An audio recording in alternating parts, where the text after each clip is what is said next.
Welcome back, Browns Film Breakdown, guys. It is Week 13 Texans recap. We're going to talk a little bit of wide receiver play, mix in a little bit of quarterback play, which you guys are accustomed to from us. But we want to focus on Antonio Callaway specifically. I have Brendan Leister with me again, as you guys know, PFF analyst. Brendan, how you doing, buddy? Doing great, man. How about yourself? Oh, can't complain. We're grinding away. So we're going to jump in quick, guys. We're going to draw up what's going on here scheme-wise. Brendan, talk me through as I draw a concept here. You talk me through it. I'll draw it, buddy. Yeah, so at the top we've got a post by number 1 and an out route by number 2. And then the running back is going to run an angle route or a Texas route in some offenses.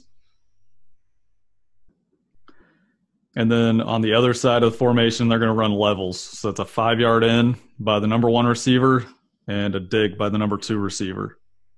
Probably do that bottom guy. A little short, but that's okay. 5 yards is his depth point. So, so it's off the snap, pre-snap here, I should say, not off the snap. Pre-snap looks like cover 4, and it's a quarters beater. We were talking about this before the video. Explain why this is a quarters beater, Brendan. Yeah, so at the top, you expect this safety to jump the out route by number 2. And so that leaves the corner one-on-one with the post route. So if that wide receiver can get inside of him, he's pretty much beat. A lot of teams play quarters with the corner outside. On this play, they're playing it inside. So they're actually hoping that the Browns can't throw the post here, but Callaway runs a great route, and they actually end up beating the corner inside on this, and that's what beats the quarter scheme. Yeah, so let's clear all this junk off the screen, and then we can run this for you. So what's important here when you watch this cut up, I mean, obviously this play, as you guys remember, gets called back. It's unfortunate it gets called back for the holding. But at the top of this route by Callaway, before he makes his post cut, talk about what you like at the top of this cut here from Callaway. What's he do to the corner that makes it so difficult to cover, Brendan? He takes him outside. You can see the corner flip his hips outside, and he stems him outside, presses his toes, and then he accelerates off his outside foot and crosses his face. So at that point, there's a lot of pressure on that corner. You know, it's one-on-one like we mentioned before, and Callaway's got that speed to burn. Looks like he doesn't even get out of his turn cleanly either. The corner kind of stumbles a slight bit, and it lets Callaway just run right by him. Yeah, and that outside stem and driving off that outside foot, man, it's tough. And like Brendan said, you got a burner like Callaway who can run by you. It's just a matter of giving him a good ball and an opportunity to go make a play on it. So Mayfield's eyes are on that safety right off the snap, jumps number 2's out route. And unfortunately, Greg Robinson probably feels terrible about this week, and it's a hold. But it's a beautiful ball right up the numbers. That's how I coach. Anytime you had him on a post route from a guy splitting numbers and sideline, put it right on the numbers to kind of work his shoulders back upfield and hide himself from the corner, and that's beautiful. It's a good play. It's unfortunate that it came back because it kind of set up what is the next play, right? So. This is 2 plays later. Browns actually ran a screen in between these two, but they're going to get a form of levels here. Something I like, we've talked about this before, helping your offensive tackles out. They chip the tight end, which is always good for helping left tackles against wide 9 alignments. So you're going to see Njoku chip here. Release. We're going to get what, Brendan, you called this a fish corner, right? Fish corner route, yep. So he's going to break inside and then – go up the field like he's running a seam almost, and then snap it to the corner, and then the number 2 receiver is going to run that out route. So it turns into a flood concept. Absolutely. And then on the backside, we used to call this, some people could have different names for it, we used to call it a divide. So what you're doing, pushing vertical, you almost work into a 45, and then you're splitting the hash marks deep. It's just a matter of how you weave through coverage. It's not always going to be a beautiful straight line arrow, but that's what his goal is, to work deep, middle of the field. And if there's an opportunity to split the safeties and you can get a quarterback to step up and drive it deep, then that's what you'll get. So we see what we see here is just exactly what we're talking about, with an opportunity for your quarterback to step up. So off the snap, right, we get looks closed at first, and then they open it to cover 2. Did a lot of that. Mm-hmm. So you see that true cover 2 look right there, guys. Corners are going to be responsible for flat, but as they notice nobody's pressing their area, they start to travel right? And then you can see it's true cover 2 right here. So at this point, Mayfield has a decision, right? Do I want to try to hit this tight window here? And actually, I can't see because we're blocked by our view here. He's actually being pressured, so it's not much of a decision. But at this point, as a quarterback, if you were in the pocket, your decision would be, do I want to come to this corner, drop it over the top of the cornerback's head, and in front of this safety? That'd be a good decision. Or if you can travel up, you got this backside divide coming open. And what do you see at the top of this catch? I mean, the result, it sucks, but this is pretty impressive, right? Oh, definitely. I think one of the things that Mayfield was really looking at on this play was the safety at the bottom of the screen. He opens up to that fish corner route that we talked about. And one of the things I want to point out, too, at the snap of the ball, if we can go back to the beginning of the play so we can show everybody. So the Mike linebacker, he's showing blitz. And usually the Mike linebacker is going to drop into the deep seam and cover the void in the zone and cover 2. So he's going to protect the seam. Typically. But on this play, because he shows so late and they snap the ball, he's not in position. You see, he's running from all the way at the line of scrimmage, and he's responsible for the seam. So that's the reason that the Browns could hit this play, is because he wasn't in position. If he wasn't lined up at the line of scrimmage on this play, Mayfield probably would have been forced to look off that safety at the bottom of the screen and try to hit the corner route in the hole, which is a long throw. They're far hash. It's not as far a throw as it would be like in college, for example, with the farther hashes, but still a long throw. Absolutely. And I think we can see he goes up and makes a contested catch. Now, at this point, people start to give him grief, right? Why does he bend back inside? I don't think he even – and you can tell me if you think I'm stupid, because there are plenty of instances in which that happens. I don't think he even sees the pursuit here. I think he just feels the guy on his left, trail the corner trailing, and he doesn't feel it. Now, there's no excuse. You can't fumble. But it's an awareness thing. I think you learn. You live and you learn, right? Yeah, if you go to the end zone angle, I did think when I was studying this, when I was breaking it down the other day, I thought that he looked back over his left outside shoulder for just an instant, and that was why he started to weave back inside. Yeah, great contested catch. A hell of a play at the catch point. I mean, that ball is broken up most of the time. You see it right there. He looks over his outside shoulder. He sees the corner, and that's why he started to drift inside. Yep. So people are upset. I mean, you gotta put yourself in the position of the guy running with the football. He had just run a 76-yard gasser 2 plays before that, and is absolutely winded. And I'm not making excuses for the guy, but facts are facts. Like, you run 100 yards pretty much, there's a level of fatigue there. Now he's able to come back and make a play on a football, like Brendan said, high point it. But at this point, he thinks he's only got pressure over his left shoulder, so he's going to keep the ball in his right arm and dip back inside and run in for 6. But great, and really, you got to credit the safety here, which is a great. Is that Reed? Absolutely. That's a great. Isn't that the rookie? Yeah, it's It's not Justin. Is it Justin? Yeah, it is Justin Erickson. Reed, yeah. Yep, Erickson, Carolina now. So yeah, it was just a great play. I mean, and I think Callaway and Greg Williams noted today in the presser, they get it. Got to finish it. It's a learning experience, and he'll figure it out. So I'm not all too concerned. I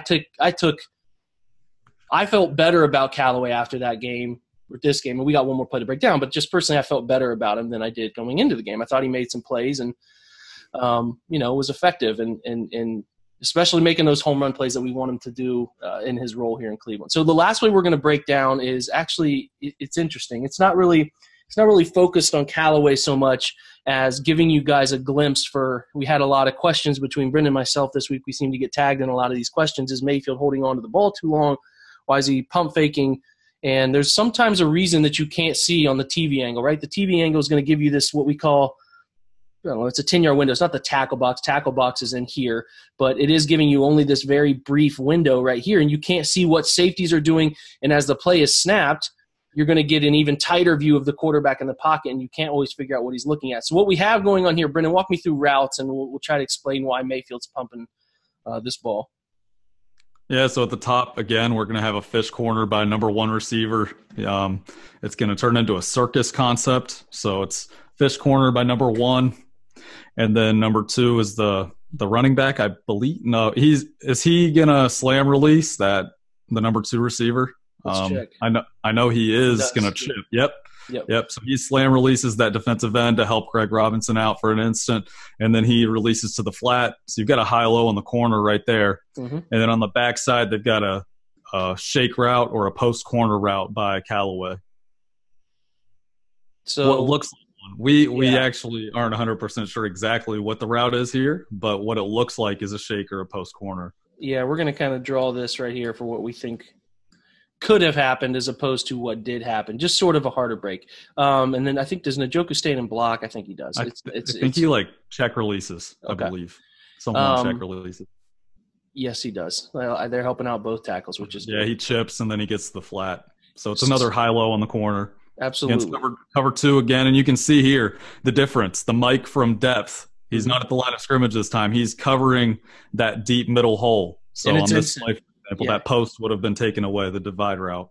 He's very quickly back there too, so that's a great point. But yeah, no, so what you would get here is what we would expect, and I think what Mayfield is expecting here is you see him start to step up and shift his hips, is as Callaway makes his first cut right to the post to his second cut off his left foot is more of this angle here. And I posed this question to Brendan in the pre-video discussion. Is he running what we know is it's a deeper version of his sluggo, because he never really turns his shoulders. Anytime, at least when I was teaching route concept stuff, if you're running a post corner, you stick this left foot and then you turn this left shoulder and you're catching the ball with your face over your right. It would be your right shoulder. And this is kind of hard for me to your outside shoulder. Right. Yeah. But he doesn't do that. He kind of keeps his head inside like would be taught on a sluggo. But it's interesting. And I'll just throw it to you, Brendan, what you thought when you first watched the tape about, the route concept or what he does on this one. Yeah, so it's also Mayfield, the way that he goes through this. So to me, it looks like he's looking down in the middle of the field. He's trying to hold that safety as close to the hash as he can because it's cover 2. He knows that he's trying to hold the safety in the middle of the field to open up this ball in the hole, the cover 2 hole. So I think what he expects, or what it looks to me like, is that Callaway would be expected to snap this off and catch this over his outside shoulder near the sideline. Yep. And you can see Mayfield, as he's going through it, he's like really holding the ball, wanting to throw this. And it looks like he's expecting Callaway to snap that off, and he just doesn't. Yeah, I know it's kind of small from this angle. Sideline. Yeah, it's small from this angle, but Mayfield separates ball and hand 3 times, right? Yeah. He steps up, drives, find him 1, 2, 3, and he doesn't throw it. I mean, and Brendan's spot on. He's looking in this hole right here, but he doesn't feel confident in making that throw. Now, in an ideal world too, we would like Mayfield to spot his check down right in front of his face. Unfortunately, as he bails, he kind of loses track downfield trying to make a play. It's late in the game. It's fourth quarter. They're down 20 points, and he's kind of forcing it at that point. But here's what I thought. I thought Callaway played well. I thought the offense bounced back in the second half in the best way they possibly could, given the situation. Sure would have liked to have scored on one of those 2 long plays. Didn't happen, but a lot to feel good about. Brendan, what do you think, man? Yeah, just another note on this play is just this might have been mirrored actually at the top. I thought originally I thought that he was running that fish corner route, but he might have been just running the same route at the top of the screen as well. They mirror a lot under. Yeah, I think this might have. Yeah, this looks like it was actually mirrored, so I was wrong about that. But regardless, so it's high-low corner on both sides. The shoulder turned at the top of the screen is how we would expect it, right? Yep. I mean, I don't know if that's Higgins. I can't tell, but. It looks like it is. It does. And it looks like he might adjust his route because the corner is dropping with him. Mm-hmm. So it might have been. And then he just adjusts his route at the top. But yeah, overall, I felt good about Callaway. I just want him to pick up on the finer details of the position. The things like this, if this is the mistake that we are thinking that he made on this play, just for example, it's just a little thing, but those are the details. Those are the examples of things that are the difference between winning and losing in the NFL. Mayfield had plays like that too, where, he was hitching when he should have just been getting the ball out on time. And just, it's a lot of little things that go into it, but those things add up when you're playing a team like the Texans. It's one of the best teams in the whole conference. But overall, I came away, I was happy that Callaway showed off his big play potential. It was good because early in the season, he showed that a few times and we hadn't seen it in a while. So it's good to see that again, but hopefully in the future, he can protect the football and just continue to produce at that level, just finish those plays. Yeah, you hope he's not a 90% guy, because there are a lot of 90% guys who can't figure out a way to finish plays at that 100% finished level. We used to talk about that. You got to find a way, like Brendan said, to to finish plays. You can't flash and fail when you need to finish stuff. So that'll be important for Callaway's career. He's coming back into football for the first time in over a year. So we're looking at small segments of his play, hoping that he can translate into a difference maker next year when they have a legitimate shot. So Brendan, thanks for joining me, buddy. I always appreciate taking some time for me, man. Yeah, thanks, man. Had a great time. It was a lot of fun. Absolutely, buddy. All right, we'll be right back with some defensive study with Coach Bentley. All right, guys, welcome back. Coach Bentley in now talking defense. Going to look at some Cover-3 adjustments the Browns made this week, how it helped them cause a little bit of confusion for Deshaun Watson. Coach, how you doing today? Doing well. Good. Let's jump in, guys. We are going to look at 3 different snaps, all in the first half, try to give you an explanation of how the Cover-3 caused Watson some issues. So Texans are going to run what is going to be pretty simple flood-based concept off the snap. You're going to see these 3 leveled routes come across, right? But the beautiful part of what they do, why I really like it's a nice Cover-3 beater, is they end up running a dig by both sides. Actually, number 1 on both sides is going to end up taking a square and dig at about 10 to 12 coming across, and it's a good scheme. Now, I'll ask you, Coach, why is Deshaun Watson a little slower processing here? As to what he might have prepared for.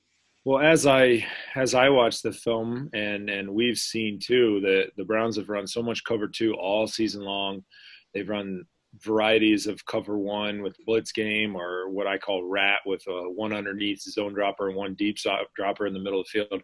That maybe this Cover-3 served as essentially as a change-up and something that either down and distance wasn't expected or field zone wasn't expected. So it really served to pause him a little bit with his throw, and it allowed guys like Myles Garrett and the rest of the D-line that extra time to get to him. And that's kind of what we see here right away as we finish the clip, that this is Myles' sack and things get covered up really well, so he's got to choke on that ball. Yeah, typically what you would be expecting here if he's thinking Cover-2, and I know this is really it's a single high look, he's probably thinking Cover-3 the whole way. But if you're prepared for Cover-2, there's a lot of congestion over here that you're not used to, right? You got a corner playing deep third. He's going to chase the dig, because if this dig is on its own and looks like Denzel Ward here is playing the flat, it would be an easy throw to this dig right in this window. And it looks like Watson gets held on to staring at this dig. He could have taken his back, and if you watch before Myles gets home, if he's bouncing on his feet right here, you guys can see him bouncing on his toes. He can take the dig to the top of the field too, right? You have Jabril Peppers, who's lined up as a Mike backer in this situation. Actually, sorry, he'd be the Will in this situation, and it's a big nickel. They're doing more of it, which is good for Jabril. But they are certainly the ability to throw this dig if Watson is able to work off of it. But there is a level of confusion delayed in his processing, and that was what allows Myles to get home. I think Coach we talked a little bit off screen here about Body Calhoun's drop here at the top and what he should be looking for. He should probably be seeking in if there's anything in front of him, but he's dropping to number 1. He's got the curl flat, and pre-snap he's got to realize there's nobody else out there. So as soon as he's running the dig and coming back towards the middle of the field, should he sort of carry him here? I guess you don't know, because this is coming across, right? Yeah, he might get across, or there's no day he might, but that's where if you get to that 10-yard curl flat and you see one's coming back in on the dig, you can squeeze it back and look for work coming back from the other side across, and see that everything's going away. Might as well squeeze it. There's no reason to cover grass. Yeah, that actually is what happened to Mayfield in his second interception, a Cover-2 corner.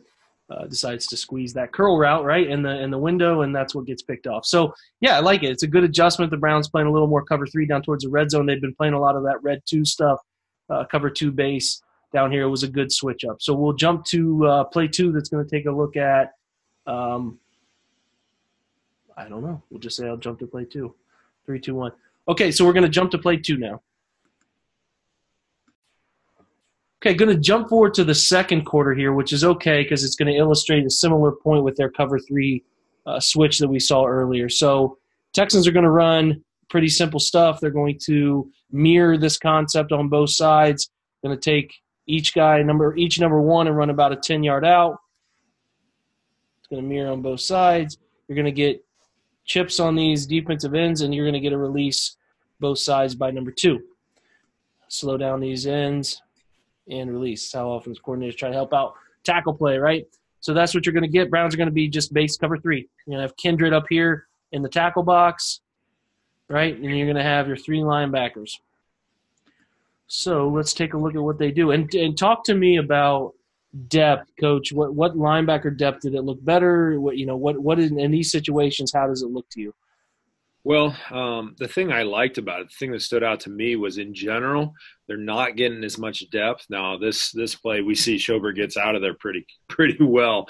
But to me, cover 3, even though it's still a depth drop, kind of like cover 2 can be, they only get to about 10. Vallejo's at 10 down here on the bottom, curl flat. Mm-hmm. Kindred's at 10 as well on the top, curl flat. Collins decides to pick up a guy, which that's kind of the thing I like about it is you're not covering grass. Okay, he starts to drop to cover 2, but drops to number 2 receiver, but he says, okay, boom, I got this guy, I can cover it and take it.